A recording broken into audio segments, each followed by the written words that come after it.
So, have you ever wondered why so many farmers these days seem downright stressed about their money? Honestly, it's like they're stuck under a never-ending rain cloud. Sure, corn prices are low, so low in fact that most farmers can't even cover what it costs to grow the stuff, but that's only half the headache. The other half, the sky-high costs of seeds, fertilizer, and all those other farm essentials that keep the fields alive. And get this, America isn't the corn king anymore. Yep, we've pretty much held the title of top corn exporter forever, until now. It's like watching a long reigning champion lose the crown. Then there's China, which pulled the plug on buying our soybeans and corn even before tariffs started flying. That one move alone knocked the wind out of so many farmers' sails. Meanwhile, the USDA decided to scrap local food programs that used to buy from nearby farmers and ranchers. These programs didn't just help keep farms afloat. They also fed school kids in Humboldt, supported tribal communities, stocked up food banks, and looked after seniors. With all that gone, the safety net feels more like a threadbare rug. And if that's not enough, corn prices have nosedived to just $3.50 a bushel. Now the entire U.S. Corn Belt, places where rolling fields of green usually stand tall and proud, is in a full-blown tailspin, trying to figure out how to stay afloat. It's rough out there. Picture this, 2 million tons of corn packed up and shipped off, only to come right back, dumped unceremoniously in New Orleans. Just like that, contracts worth millions turned into little more than crumpled paper. From Iowa's endless fields to Indiana's proud farms, giant combines now just sit there, engines cold, because firing them up would only mean losing even more money. Meanwhile, cracked corn kernels lie scattered under gloomy skies, soaking up the rain like a massive, soggy graveyard of wasted grain. Farmers stand by, staring at fresh stacks of loan papers and feeling their confidence slip right through their calloused fingers. And guess who's grinning in the background? Canada. Quiet as a fox, Ottawa's been busy inking multi-billion-dollar grain deals with Japan, South Korea, and even Europe. It's like a secret takeover. Canada planting its flag right smack in the middle of the world's dinner plates, while American farmers watch in stunned silence. So why did U.S. corn prices crash so hard, so fast since early 2025? And how did Canada end up sliding effortlessly into the throne once owned by American farmers? That's exactly what today's video is here to unravel. Every crack, every hidden fault line in America's corn empire, and how our northern neighbors turned them into golden opportunities. Don't forget to smash that subscribe button and hit the bell so you won't miss a single twist in this global food drama. You won't believe how messy things have gotten for U.S. corn. It's almost like the poor corn is getting gobbled up before it even leaves the barge. See, after the White House slapped hefty fees up to $1.5 million per trip on ships built in China, the cost of moving corn through the Gulf of Mexico shot up by 25%. Just like that, the whole industry found itself coughing up an extra $930 million a year just to keep corn exports floating. And that's not all. Shipping containers crossing the Pacific, their rates rocketed too, jumping to almost $5,000 for a single container, double what folks had already grudgingly accepted after the pandemic. But wait, there's an even sharper blade. On March 14th, 2025, a new rule landed on farmers' desks like a fat, unwelcome bill. The Federal Grain Inspection Service jacked up the cost of pesticide residue tests from $57 to $81 per sample. That's a 40% hike in the blink of a crop cycle.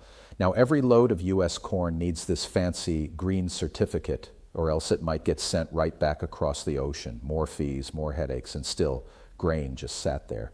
The February 6th grain transportation report looked downright gloomy. Barges on the Mississippi were down 16% compared to the last 5 years.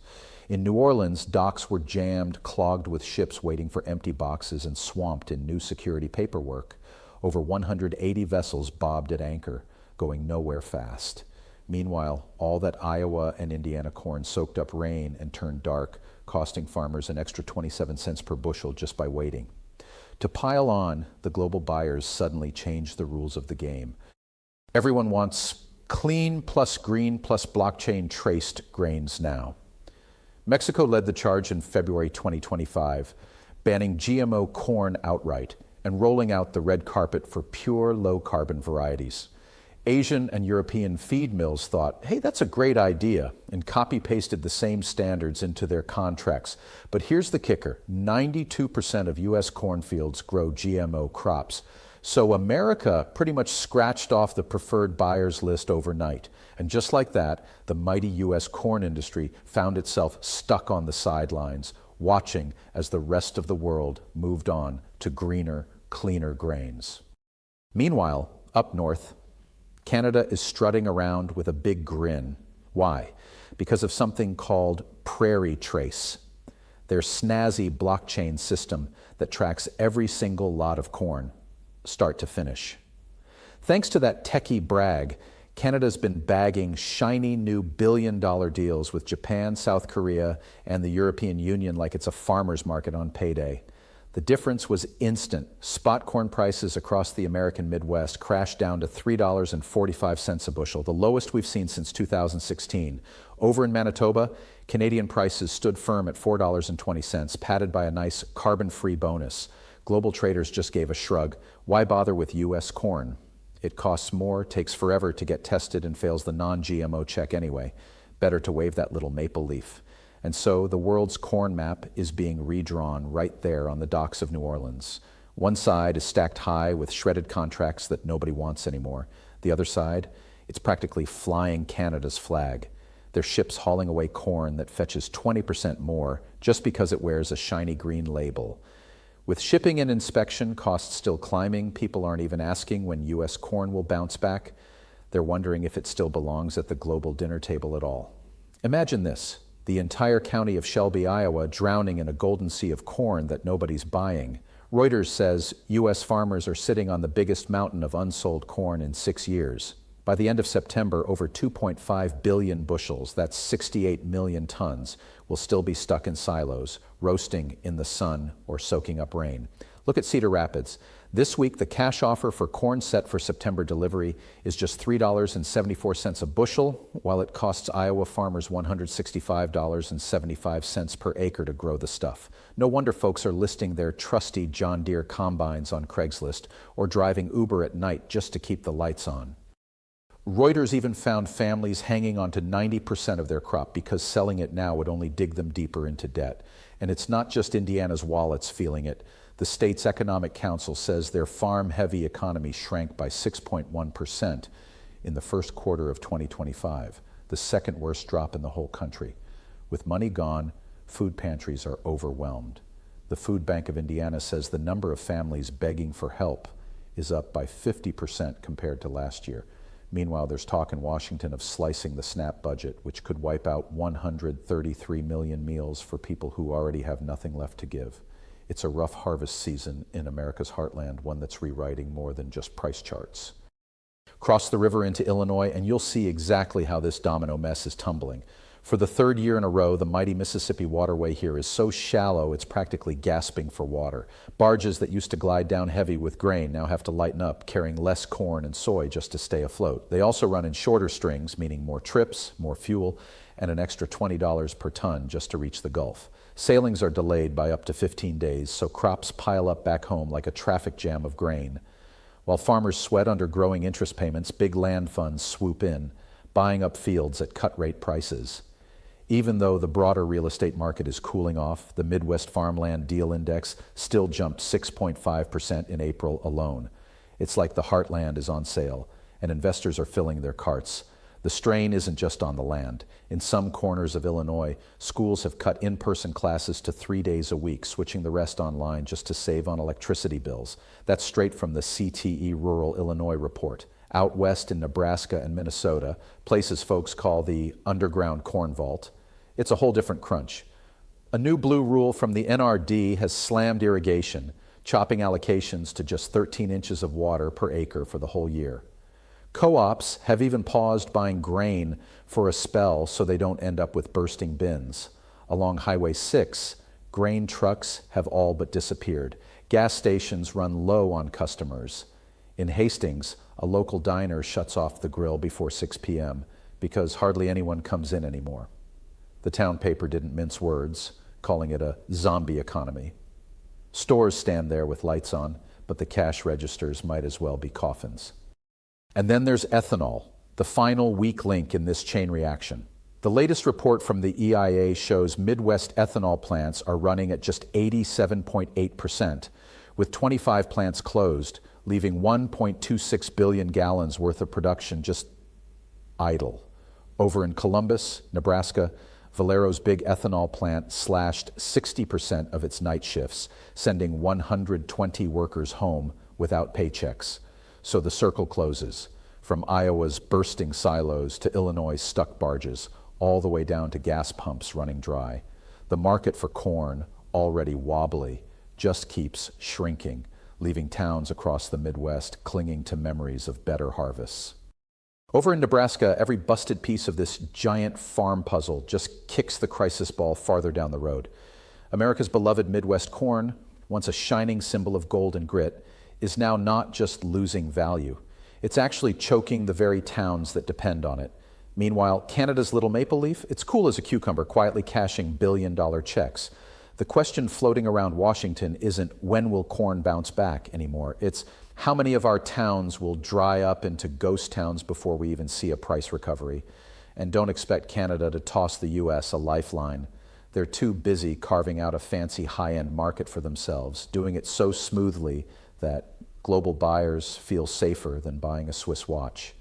Each export container comes stamped with a blockchain code that follows the corn from seed all the way to the shipping terminal, leaving almost no chance for fraud. A recent Farmit report even pointed out that in North America, using blockchain for grain is now pretty much the standard, and no one pushes it harder than Canada, thanks to tight farmer co-ops in Ontario and Saskatchewan.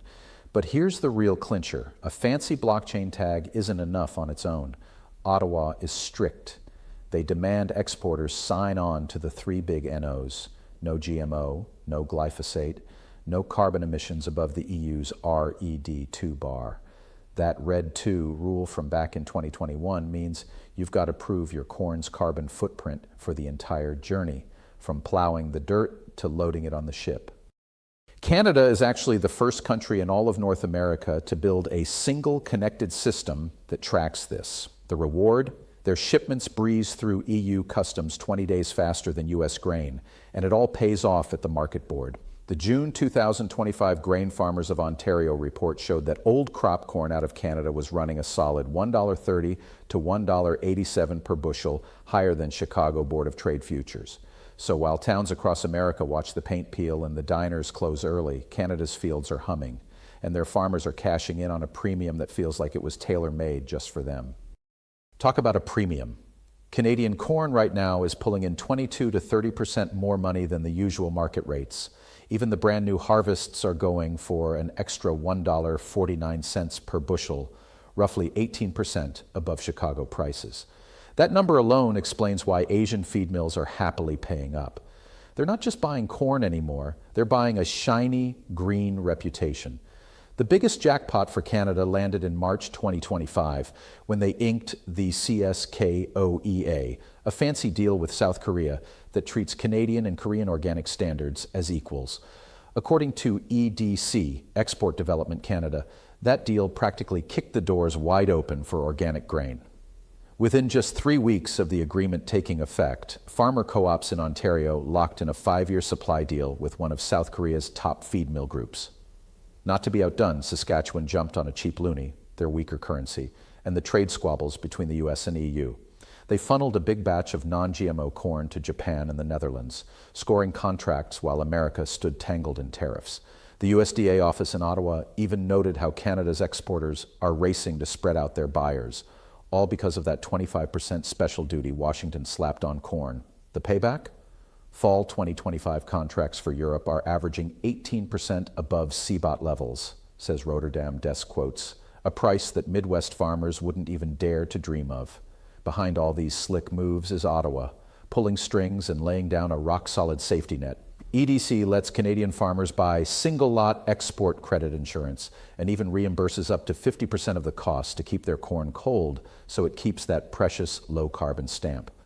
EDC's own website calls these perks weapons, tools that give Canadian firms the guts to push their quality standards higher and dodge messy rejections at foreign ports over leftover pesticide residues. Want to see how this domino run spills into shipping? The same week Canada signed that organic deal with South Korea, the U.S. Department of Agriculture counted just 30 grain ships loading in the Gulf. That's down 14% from the same time last year, with wait times ballooning by 10 extra days. Meanwhile, Canadian farmers keep rolling out more contracts, more premiums, and more high fives at the co-op office. It's like watching two different movies on side-by-side screens, one bright and buzzing, the other stuck on pause. Bookings out of the Gulf? Down 17%. That's not just a stat, it's a big blinking warning light. According to Reuters, even U.S. importers are starting to turn their backs on American ports and pivot over to Vancouver. Why? Because Canada's smart rail network dives deep into the U.S. Midwest. So when empty containers roll back from Asia, they snag dirt-cheap backhaul rates, scooping up grain from American heartland towns and hauling it off under a Canadian flag. In plain talk, North America's grain compass has spun around. Money, ships, and long-term contracts now lean toward Canada's maple leaf. From a tiny blockchain sticker to a double-digit premium on every bushel, Canada just showed the U.S. a totally new ballgame. In a world racing toward green, the first mover doesn't just dodge rejected shipments, it bags billion-dollar deals with a neat bow on top. Back in Iowa, farmers keep slicing their losses, praying for a lifeline. Meanwhile, up in Toronto, the clock ticks merrily, logging fresh orders day after day, even as Chicago's CBOT board stays stuck on red. It's almost hard to believe. American corn once ruled global dinner plates. Now, after this historic wave of return shipments, the entire U.S. Corn Belt is flashing danger signs, and it's not stopping at corn. The whole agri-chain is stacked like dominoes, and soybeans, beef, milk, all teetering. If Washington doesn't wake up fast, that fall will roar first through soy, where a whopping 92% of fields are planted with GMO seeds. Seed Europe has already blacklisted U.S. soy from its low-carbon preferred list. Next comes dairy, because when feed prices climb, small farms get crushed, stirring fears of the biggest bankruptcy wave since the 1980 farm crisis. Beef could take an even harder hit. Every pound of steak raised on what's now called dirty corn faces higher carbon penalties than meat from Canada or Australia, two rivals that have already sworn to reach net zero by 2030. In this landscape, the White House stands at a fork in the road. It's got just two tracks to pick from. One, slam the brakes on all this protectionist muscle flexing and cut. So here's where the tracks split. Option one, Washington could yank down tariffs on green farm equipment, throw open the doors to blockchain traceability, and start playing by the same carbon rules as its biggest trading partners. That wouldn't be cheap politically. It'd stir up plenty of hornet nests back home. But it might just buy America a ticket back to the global table and patch up some of the trust that's been leaking out of U.S. farm goods. Option two, double down. Keep those high tariff walls standing tall, stick with the maze of inspections, and pump money into subsidies, the same old path that once drove the Rust Belt rail economy right off a cliff 30 years ago. Take that road, and Canada won't just steal market share. They'll lock up the gold standard reputation for safe, sustainable food that ends up on billions of dinner plates all over the world. Meanwhile, the clock isn't waiting. Will Washington switch tracks in time to keep the rural train from careening off into the weeds, or will it watch more small towns fade into ghost towns? What do you think? Drop your thoughts in the comments, because the next move won't just change the price of corn in your soup. It'll shape the paychecks of millions of American families. And remember, this is only the first warning bell. If you want to stay on top of these high-stakes political and economic stories, make sure you hit subscribe on Deep State and ring that notification bell so you're always first in line for the next big twist.